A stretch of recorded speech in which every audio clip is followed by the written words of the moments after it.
Hi అండి, welcome back to my channel KPR creations. ఈ వీడియోలో అయితే మనం ఆనియన్స్తో పకోడీ ఎలా ప్రిపేర్ చేయాలో చూద్దాం. అయితే పకోడీని మనం క్రిస్పీగా చేసుకోవాలి అనుకుంటే కొంచెం పిండి గట్టిగా తడుపుకోవాలి. లేదు కొద్దిగా మెత్తగా చేసుకోవాలి అంటే కొంచెం పిండిని పలుచగా కలుపుకుంటే సరిపోతుంది.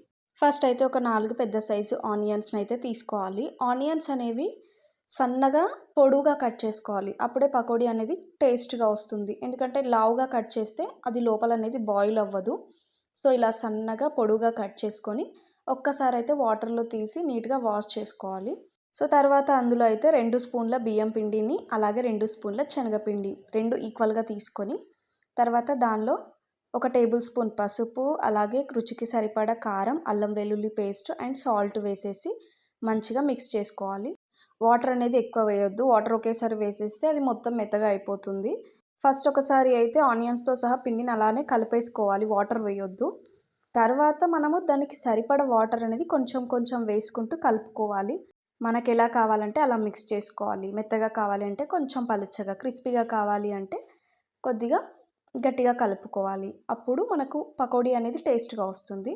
పిండి అనేది మంచిగా కలుపుకున్న తర్వాత ఒక 15 మినిట్స్ అయితే పిండిని పక్కన పెట్టుకోవాలి. ఇప్పుడే మంచిగా మనకు పకోడీ అనేది టేస్ట్గా వస్తుంది. డైరెక్ట్ అప్పుడే వేయకూడదు.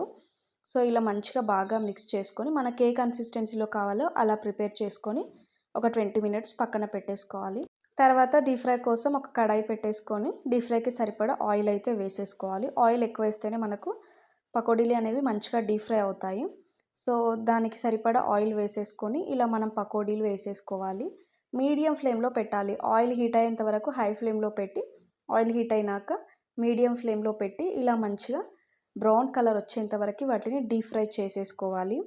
సో వర్షం పడుతున్నప్పుడు ఈవినింగ్ టైంలో మనం ఇలా పకోడీ వేసుకొని తింటే మాత్రం చాలా అంటే చాలా టేస్ట్గా ఉంటుంది. మనం ఆ వెదర్ని కూడా ఎంజాయ్ చేయగలుగుతాము. ఇవన్నీ మంచిగా బ్రౌన్ కలర్ వచ్చాక మనమైతే ఒక టిష్యూ పేపర్లోకి అయితే తీసుకోవాలి. మనకి ఏదైనా ఆయిల్ ఉంటే అది టిష్యూ పేపర్ అబ్జర్వ్ చేసుకుంటుంది.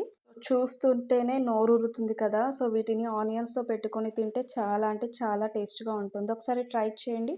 వీడియో నచ్చినట్టయితే లైక్ చేసి ఛానల్ని సబ్స్క్రైబ్ చేసుకోండి.